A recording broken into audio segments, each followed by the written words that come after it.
Okay.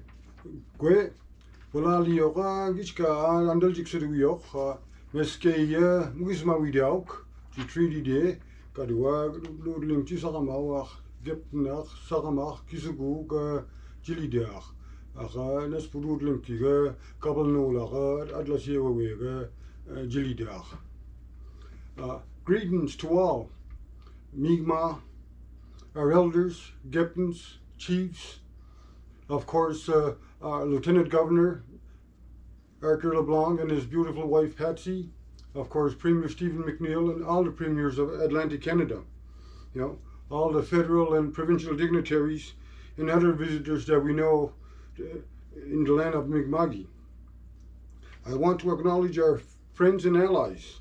I continue to have had engaging conversations with parliamentarians, ministers, Lieutenant Governor, and the Nova Scotia Premier, as we build towards nation-to-nation reconciliation and resource sharing and true nationhood for the Mi'kmaq for the next 7 generations.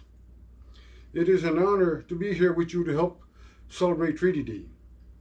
Today marks another year that we as Mi'kmaq with our friends gather, with our allies, virtually to commemorate and celebrate our designated Treaty Day.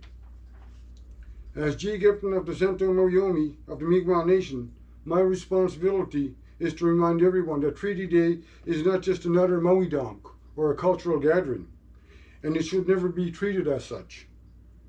Rather, it is a specific treaty obligation, a promise of our ancestors to the British Crown, to come together to renew our friendship for important reasons.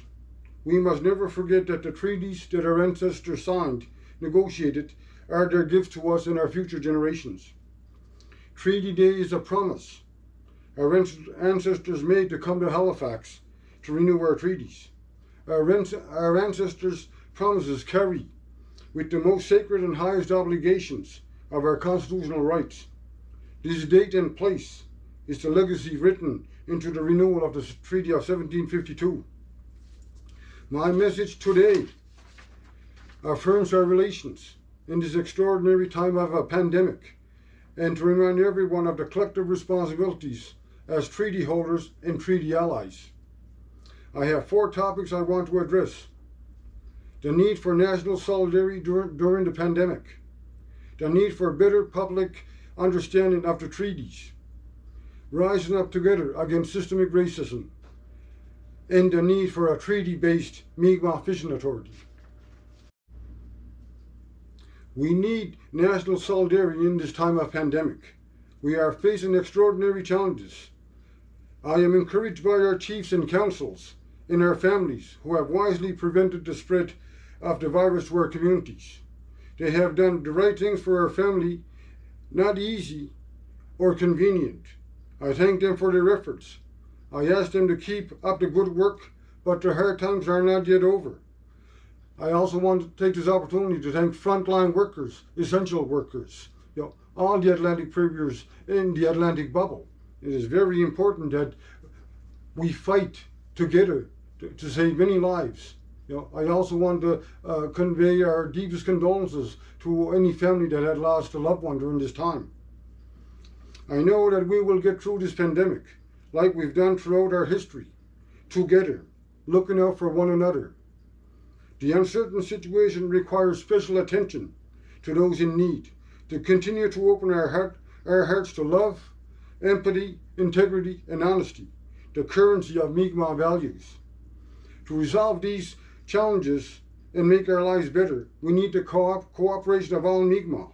I have often said, together, our families must determine our future relationship with Canada and the provinces. Like our ancestors did at the time of entering the treaties, we have to uplift each other and decide on a path forward for future generations. Mi'kmaq families in the nation must continue to rise up together. We must unite as a nation to move from survival to striving to prosperity. We must embrace this truth the best we can and live it. We have to find a way to come together, to find the necessary compromises to bridge our differences and leave our children and grandchildren a more robust, just future. I know that we are attempting to rebuild our nation and our families, but it is time for everyone to understand the need to act like a treaty ally to Canada and the provinces of Atlantic Canada. We need to implement our shared vision of our nation as a foundation of Atlantic Canada. When we speak and live our nation-to-nation relationship, we must never forget that we are linked together by our treaties. That must be the basis of any discussions moving forward. For the next 7 generations of Mi'kmaq, we must ensure that our ideas and goals continue to be based on our treaties and inherent powers and rights as we move forward. Each district in the Mi'kmaq Nation is but one link in the constitutional chain. Just like the links in the chain, each reserve, each community, and each family are links in our chain. We need to find ways to cooperate and work together. We are stronger together as a nation. We must advance one nation solutions built on many voices and challenging situations. We cannot yield to the view, what's in it for me, or what's in it for my reserve, or to heck with everybody else. I know you can't do united because our experience with difficult situations proves we can do it now as we have done it in the past. I have seen your hard work, your creativity, your talent, and your resourcefulness in overcoming injustices. I have seen you gathering donations for those in need. Your actions continue to be what gives me hope. It's very important that everyone needs a better public understanding of our treaties. The key reason our ancestors established Treaty Day is that they knew the new settlers would need the awareness of our nation and our treaties. They knew that only a clear public ceremony would help build a peaceful understanding of the treaties. This annual renewal ceremony would help all the settlers to acknowledge their treaty obligations. Also, they knew our families had to understand the power and vision of the treaties. We are stronger together under our treaties. Treaty Day creates the space for constructive, respectful understanding of the treaties in Atlantic Canada and Canada. It is when we can speak as a nation about our truth, our visions of a just future, then we can reaffirm our constitutional place in Canada with clarity and compassionate correct the misinformation with fact-based messaging. Let me say again, the highest courts of Canada have recognized our treaties as ongoing constitutional obligations for governments and peoples. We view them as sacred obligations that direct the process of reconciliation of our nation-to-nation relationship. Yet Mi'kmaq leaders and our people have not seen significant improvements in our living conditions. Instead, we see more political and financial obstacles to our achieving our rightful place in Atlantic Canada. We cannot become complacent to the court decisions on our inherent and treaty rights and the endless negotiations to reconcile them with other parts of the Constitution. We have to comprehend that our dignity resides in our self-determination, our attempts to make a better life for our family, our relatives, for the next 7 generations.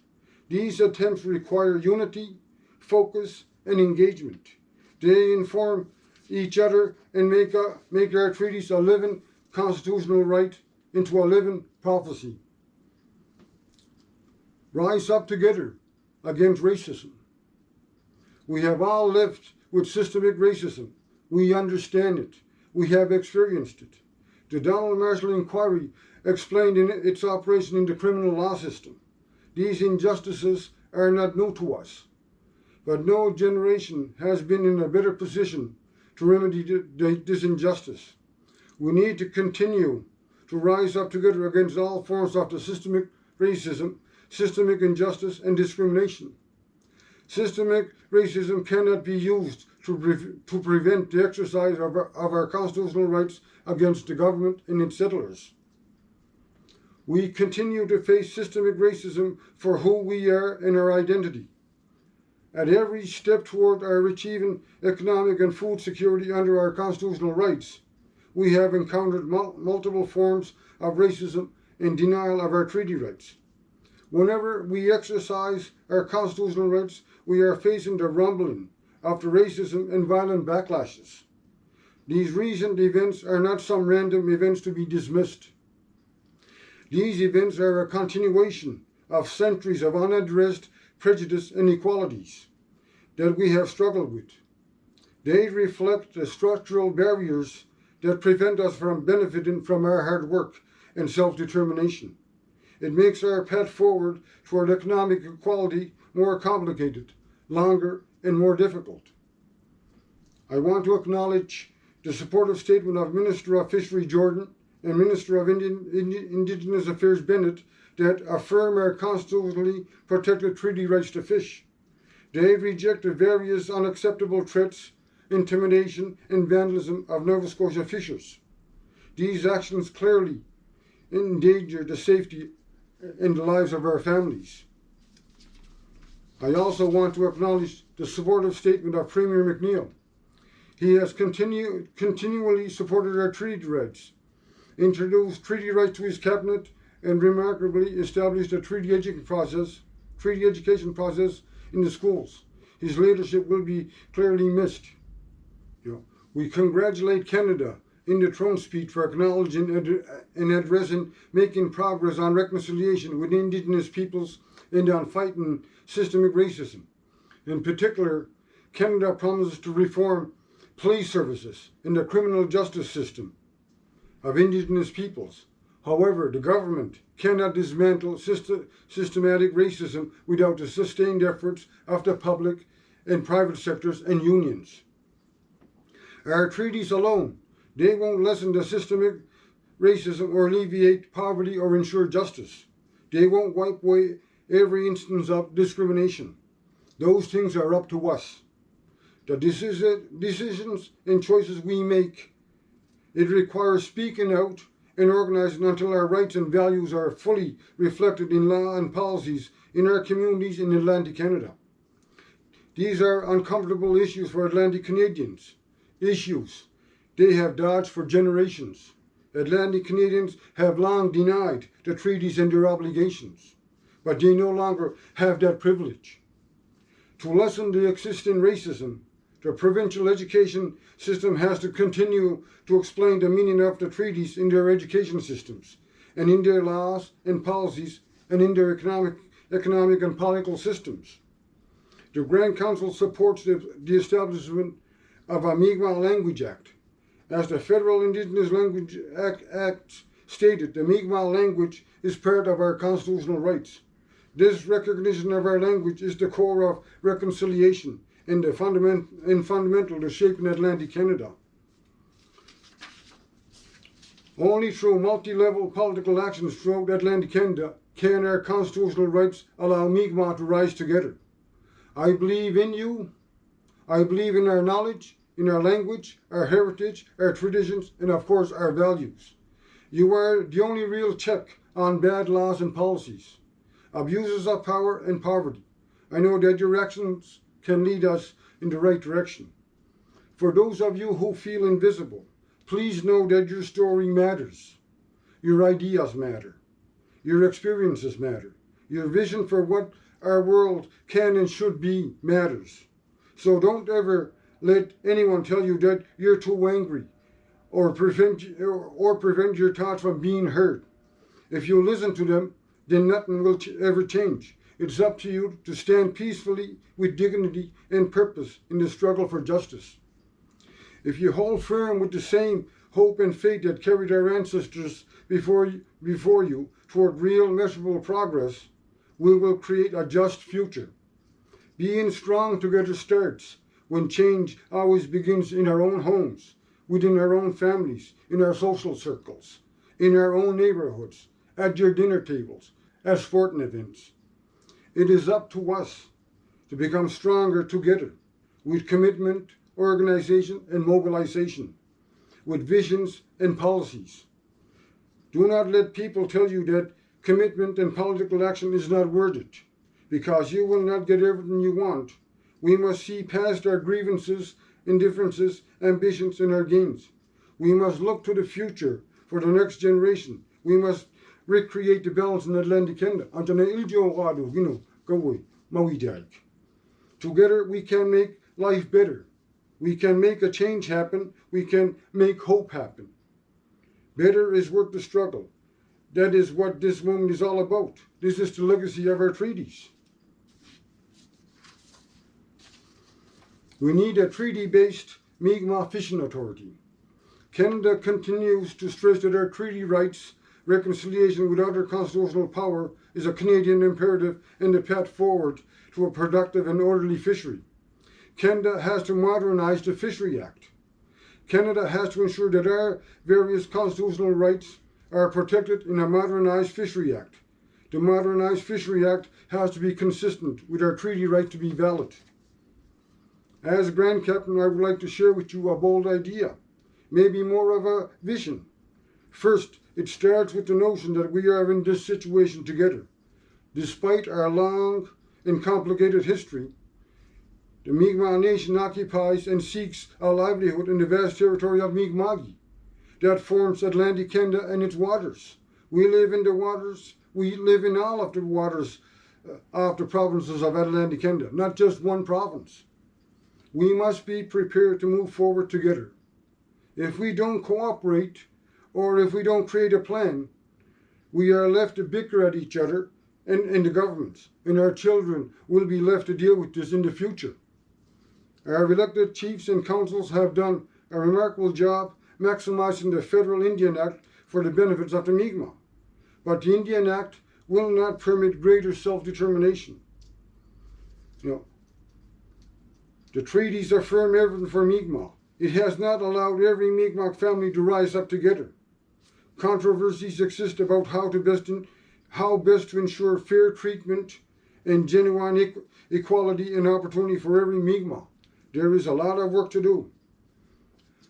Our chiefs and lawyers have proved our inherent and treaty rights are constitutionally protected in the Canadian courts.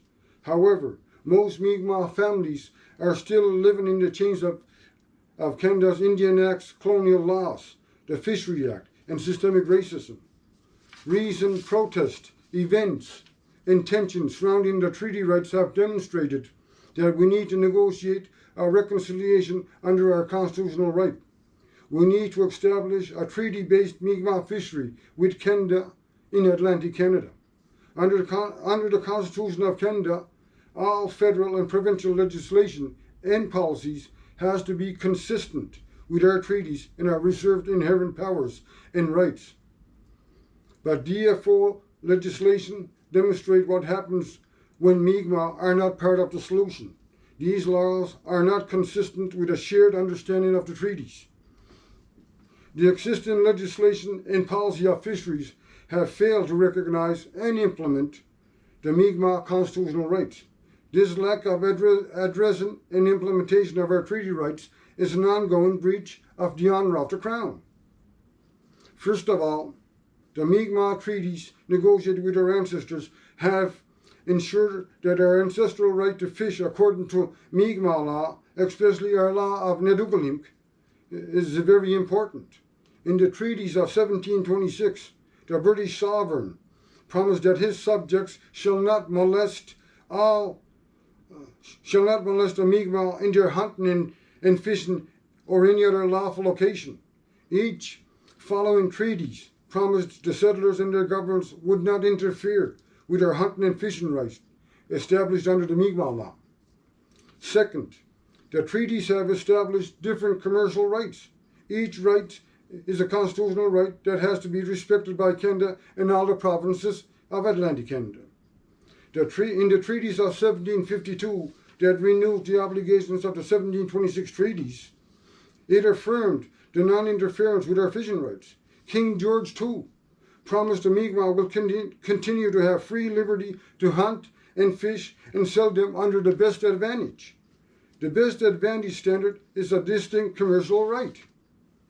The Supreme Court of Canada, in the Simon case, affirmed the 1726 and 1752 treaties that they are valid, reserving the provincial court decisions. The Supreme Court in the Marshall case found that under the trading clause of the 1760 61 treaties, the Mi'kmaq had a constitutional right to a modest livelihood by commercially selling fish. This is a lesser standard with the best advantage. The 1778 treaties renew, ratify, and confirm all the obligations of the former treaties. The Supreme Court has affirmed these obligations. Yet Canada and the Atlantic provinces have not implemented these court decisions. They have not acted honorably. They have delayed implementation. They continue to infringe on our constitutional rights. Government actions in various negotiation processes have created an increase in gridlock and have not created better economic conditions that we need or expect. Mi'kmaq needs to continue to push for the rule of law to protect our constitutional rights and respect for human rights. Fisheries and Oceans has not safeguarded our treaty rights. They have not fully supported our economic recovery under the treaty. The existing regulations by DFO do not represent a constitutional reconciliation with these treaty rights. It was only designed to be a temporary regulation under the Marshall Decision. It was not implementing our various treaty rights to fish. I believe our Mi'kmaq Fishing Authority needs to regulate our treaty rights throughout Atlantic Canada. The Mi'kmaq Fishing Authority needs different components. Scientific research combined with Mi'kmaq knowledge, agreed upon policy and regulation, effective policing, and a commercial marketing system.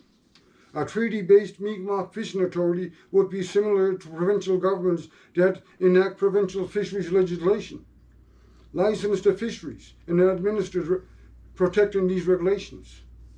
The issues surrounding the Mi'kmaq Fishing Authority are complex and need the collaboration of chiefs and organizations in consultation with our fishing communities to focus on this vision and to implement our treaty rights in a constructive and productive fishery in Atlantic Canada. I want to go back to a time when I was just a young man, just out of high school. And I looked at a TV at the time and saw a W5 documentary. This was the time, during the time when the cod fishery collapsed in Newfoundland. And I was looking at that documentary and looking at the violence, the protest, the fighting. But one particular portion of the program took my interest. It was an elderly man, a fisherman, and he was being interviewed, and I could see the tears in his eyes. I felt sorry for that man. I don't know who he is or what his name is. I don't remember.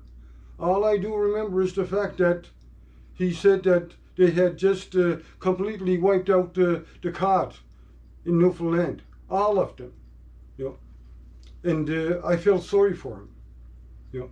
As a Mi'kmaq youth at the time, looking at our stories, looking at our history, our oral traditions, I looked at myself and I said, how could I have helped this man in my territory?